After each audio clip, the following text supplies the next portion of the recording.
Y bueno, queridos patitos, Star Trek Picard, temporada 3.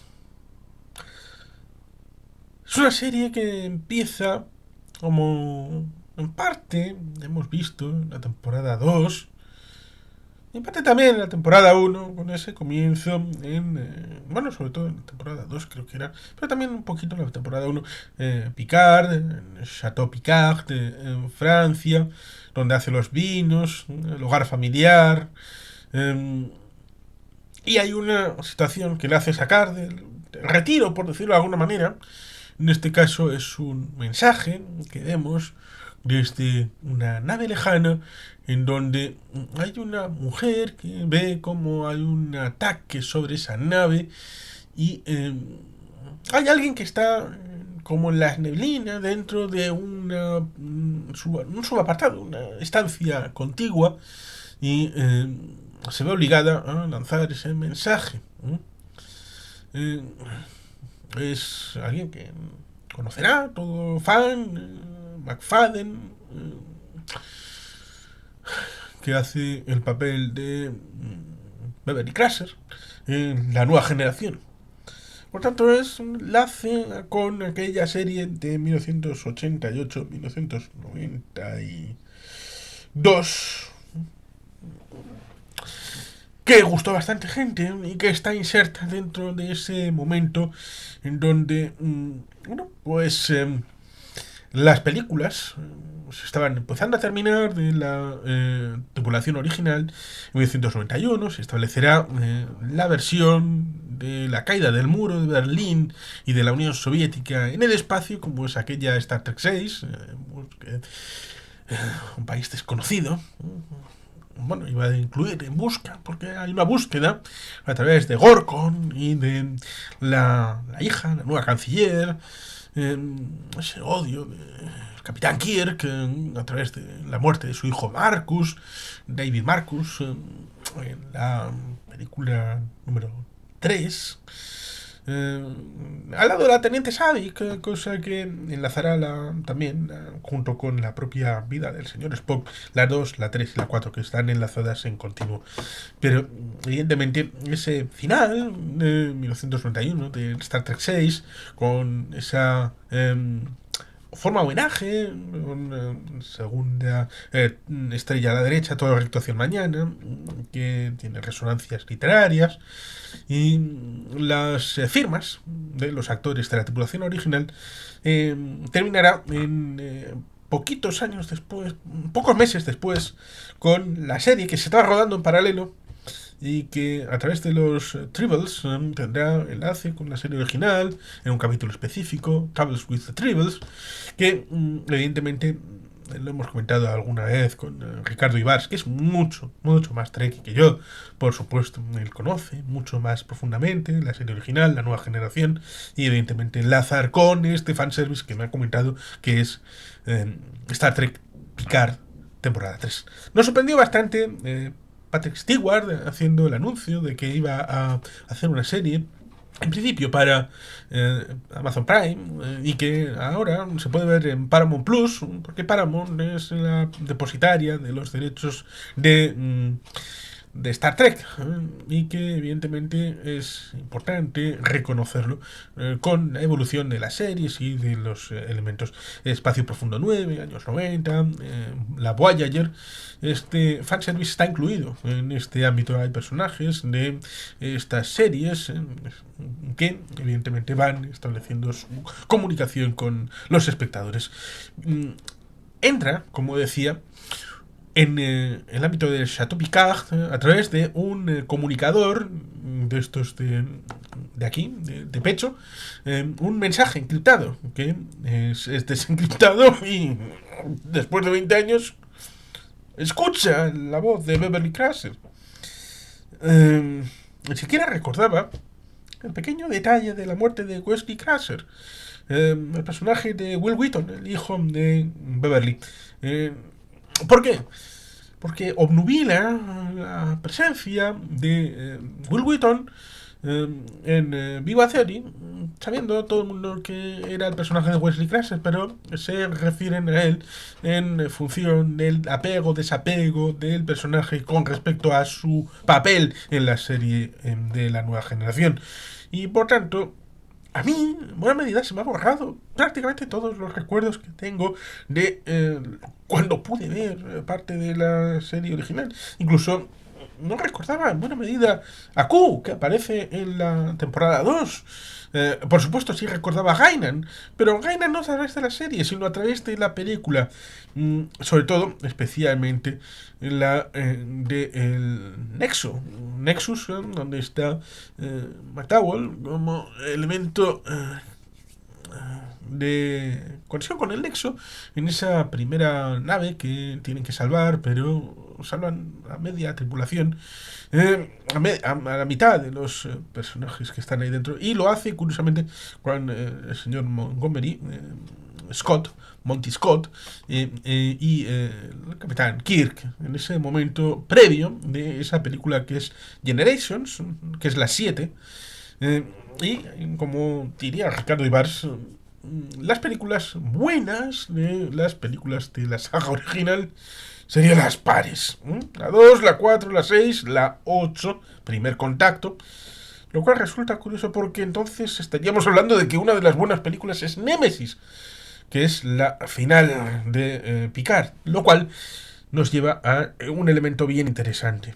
Y es que, con la situación derivada tal vez del 11 de septiembre, que pasó con Spider-Man, que pasó también con otras producciones, como por ejemplo Inteligencia Artificial, ese elemento disruptivo llevó a un cambio brusco de la percepción de lo que era bueno o malo y de las ganas de ver elementos cinematográficos por la sociedad estadounidense. Y eso impactó decisivamente sobre la taquilla, cosa que evidentemente tiene un papel fundamental a la hora de la evolución de los productos culturales. Y esto evidentemente significa que algunos productos se cancelan o no evolucionan o se van a cerrar tal y como están.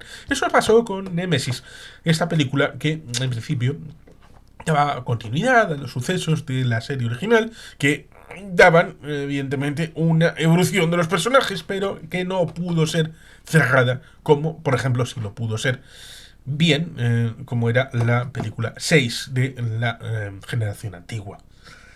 Y por tanto había huecos vacíos que la incorporación también de Espacio Profundo 9, de Voyager, con la participación de algunos personajes, pues había una sensación en los fans de cierto vacío que empezó a ser rellenada con ese elemento sacrificial, tal vez podríamos decir, como es a través del asunto de la participación de Star Trek Picard, es decir, Patrick Stewart, volviendo a un personaje que dijo que ya estaba cerrado y que no iba a retomar. Y por eso tenemos en el canal la temporada 1 y la temporada 2.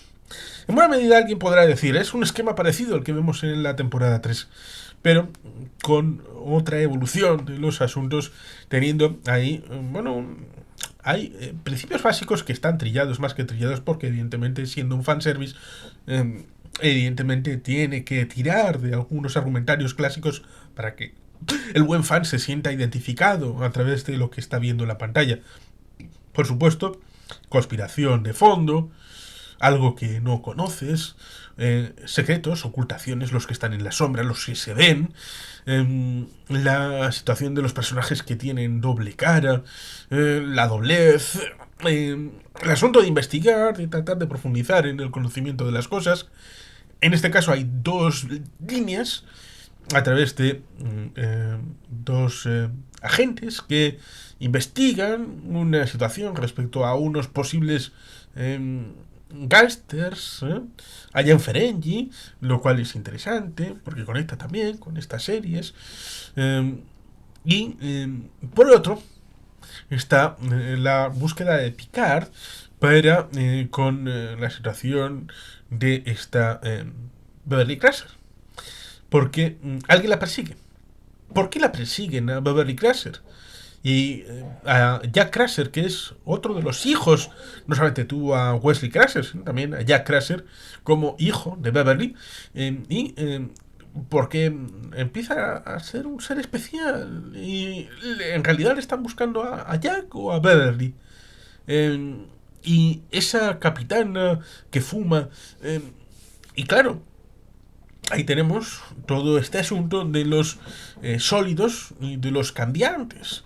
Y la guerra del dominio como elemento de conexión con aquellas series, la guerra del dominio, que no es exactamente lo mismo que las guerras temporales que pudimos ver en la serie de Enterprise con el capitán Jonathan Archer, Scott Bakula, que tuvo un abrupto final, en parte derivado de esta situación de la época post 11 de septiembre y también una situación que los fans cuestionaron por no ver exactamente lo que los fans querían ver sobre esa época, sino centrarse en una especie de guerra temporal que en principio nadie había visto viable.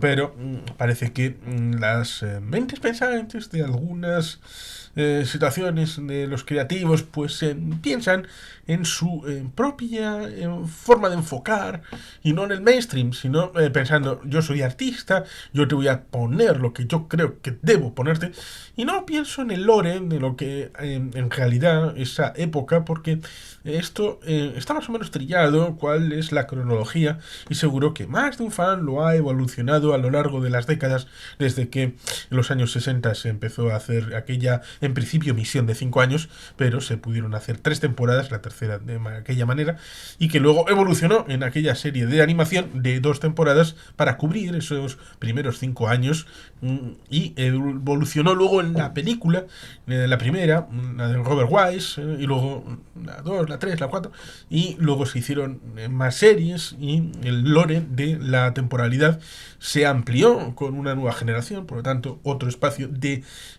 época posterior a la situación del Enterprise de Kirk y de Spock, y luego evidentemente con spin-offs en el ámbito de Espacio Profundo 9, de Voyager, ampliando los horizontes y por tanto empezaban a haber cosmovisiones del espacio de Star Trek en donde se podían encajar otros productos. El primer contacto, la película número 8, nos habla de la relación con los vulcanos y por lo tanto podía hablarse de la primera forma de contacto con los Klingons. Están luego los Borg, que será la parte importante de la relación final de la temporada, creo que la 3 y la 4 era de la nueva generación, donde aparecen estos personajes, en donde estará Locutus, tan importante para que el señor Liam Shee, que es el capitán de la Titán, después de que la deje el señor Riker. Yo siempre he sido más de Kirk sobre Spock y Riker sobre Picard. Sí, va el ejemplo respecto a lo que el señor Sheldon Cooper le obliga a decir a el señor Leonard Hofstadter antes de acogerle como compañero de piso. No sé si con esta respuesta me tiraría por la escalera o por el hueco del ascensor, pero es lo que yo siento. Riker sobre Picard, Kirk sobre Spock. Es mi deseo. Y por otro lado, ciertamente, esta serie, esta Star Trek Picard, temporada 3, tiene esa situación de ir incorporando personajes con una trama más o menos realista, verosímil, de a dónde han ido llegando respecto a su propia idiosincrasia. Sí, en la pasada veíamos a Q y Guinan en ese bar, que era una especie de terapia. Aquí también hay un bar con forma de terapia en donde van a acudir, sobre todo Picard, con algunos agentes, que sean el señor Jack Crusher primero, luego el Liam Shee, el capitán de la Titán, para contarse las cosas en el ámbito dicharachero de un bar. Y que evidentemente tiene su significante y su significado con la holocubierta, que ya venía conceptualizado para la serie original pero no tenía capacidad tecnológica para hacerlo, y por eso se hace a la segunda mitad de los años 80 a través de la nueva generación. Por tanto son ideas que ya Gene Roddenberry ya tenía establecido, pero evidentemente en aquellos momentos los tiempos de la evolución de la literatura, tipo Harlan Ellison, en el ámbito de la televisión primero y luego a través del cine, se establece esa idea de la capacidad de los literatos de postín de transmitir esa imaginación a otros mundos. Otros mundos en donde a Jim Roddenberry no le gustó nada esa evolución a través de los uniformes, sobre todo que se establece a través de la película número 2, La ira de Khan, de que las tripulaciones son como la marina. Recuerdo el caso del Beagle con el señor Charles Darwin, que tenemos una película en donde se mimetiza en parte. Paul Bettany hace una especie de remedo de Dickens en la figura del señor Charles Darwin, en la idea de alguien que va a buscar y se ve en parte la cultura científica en ese momento en donde Jack Aubrey, el autor de la novela, nos pone a los personajes de El Capitán, interpretado por el señor Russell Crowe, esa película de Peter Weir, que es bastante bien bonita de ver, ese ámbito de Al otro lado del mundo, esa película sobre la Acheron, perseguida por la nave británica, y que evidentemente nos lleva a ese paradisíaco mundo en donde hay una búsqueda de la verdad científica, pero encubierto con el ámbito militar. Esto no lo aceptó nunca Jim Roddenberry, la búsqueda del ámbito militar, porque la primera directriz, que tiene todo que ver con la guerra de Vietnam, era bastante importante. La idea del pacifismo, la idea de la contracultura, el ámbito de la integración. Está el caso de Nyota Jura, con el personaje de Michelle Nichols, y en la intervención de Pavel Chekhov, que está de fondo a la hora de meter a los soviéticos, a los rusos, de alguna manera en el ámbito de la Guerra Fría, y tenemos el ámbito de los Klingons, que entran antes primero que en la búsqueda de los Romulanos, que luego estarán los Borg, y por lo tanto la profusión de los mundos en una idea de ir valientemente a donde ningún ser humano ha ido antes. Este es un cierre perfecto. La temporada 3, por lo tanto, es un cierre perfecto de no solamente las 3 temporadas, que son pequeñitas, manejables, simplemente a corto, sobre todo porque hay otras series que están encima de la mesa de Star Trek. Afortunadamente está Star Trek Discovery, está Strange New Worlds, está Lower Decks, cubiertas inferiores, con lo cual hay una panoplia importante de visión a través de las series, que Star Trek en origen siempre ha sido serie. Y hemos tenido las 3 películas del ámbito de J.J. Abrams, que hay un conversatorio bien rico sobre eso, y hay otro sobre las películas originales, y por tanto hay en el canal hablando de estas cosas.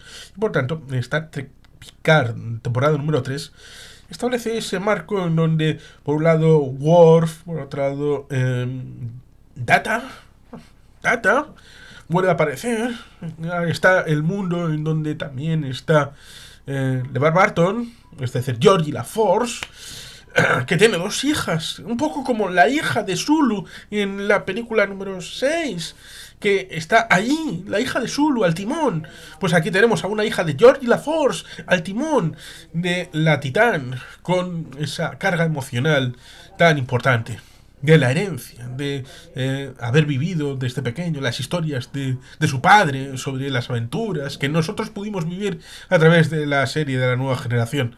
Y por tanto ahí está la magia, el espectáculo de tratar de incorporar los elementos pasados a un elemento nuevo de evolución de los acontecimientos. Star Trek 3, por lo tanto, es dar un cierre a aquello que no se pudo cerrar en aquel momento. Star Trek Picard, temporada 3, junto a las anteriores.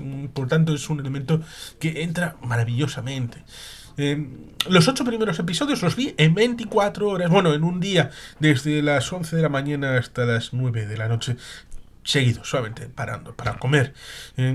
Cuando uno terminaba el capítulo, sentía la necesidad de: necesito más de esto, necesito otro capítulo, y otro. Cierto es que Akiva Goldsman es uno de los participantes, y lo podemos recordar con esa gran película llamada Batman y Robin en 1997 y que intenta a ver si podemos con el señor Clown Prince hacer un conversatorio sobre el corte del director de Michael Schumacher acerca de Batman Forever de 1995. Es un debe del canal, no sabemos si vamos a poder hacerlo. Él en principio aceptó, pero la complejidad de la agenda, ya veremos. Aquí va Goldsman, por lo tanto es responsable de lo bueno de Val Kilmer y de lo malo de George Clooney, con los bad pezones y con la bad tarjeta de crédito. Intenta hacer una revisión de su pasado y de su legado, recomponiendo con productos como este. Yo se lo agradezco mucho. Es una forma de redención de su alma. Cuando uno entra con la música, con la visión de los escenarios, con la visión de los personajes, con las tramas en paralelo que convergen a mediados de la serie, cuando ve a los personajes entrar en la sala de la Titán y hacernos sentir que hemos vuelto a casa, algo distinto que en otras producciones que tienen estar por delante. Star Wars, ¿qué hiciste, Kathleen Kennedy? ¿Verdad? No nos diste una escena en donde estuvieran los grandes de la saga original en la Millennium Falcon, en el Halcón Milenario. No nos lo diste. Aquí sí. La tripulación original se reúne en el mando, no de la Enterprise, de la Titán. Pero bueno, ¿qué se le va a hacer? No pasa nada. Se le perdona este pequeño elemento porque está la tripulación original. Y por tanto, ahí está la magia de recuperar aquello que nos hizo felices, que nos hizo soñar con otros mundos.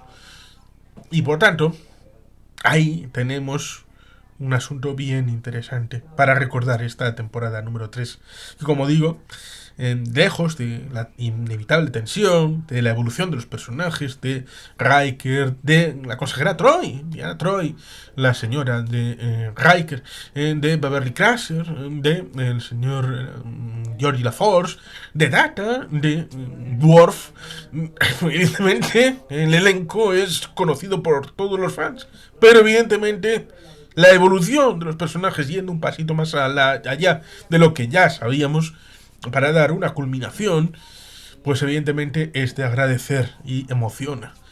Hace una sensación de felicidad que permite continuar con otros productos, los que puedan venir. Como digo, hay series, habrá películas, y el material del mundo Star Trek no es solamente unas tripulaciones en concreto, no solamente es un momento concreto en la larga cronología de lo que nos ofrece el espacio universo creado por Gene Roddenberry, sino que es algo más profundo, más conceptual respecto a la asunción de una forma de vida, de una estructura que va captada por las diferentes razas, etnias de los diferentes planetas, con las diferentes formas de pensar y sentir que en global nos hacen ver la integridad de una cultura amplia de la galaxia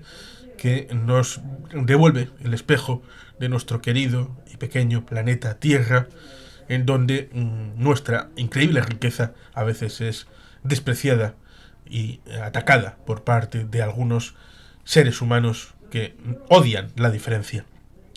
Y por eso Star Trek tiene tanta importancia y tanta relevancia a la hora de ponernos en el espejo lo que podemos ser, no ya lo que somos. Muy agradecido. Y aquí lo dejamos. Sin más, queridos patitos, es que ricasco, agur, pero bat, Betty Gelpien.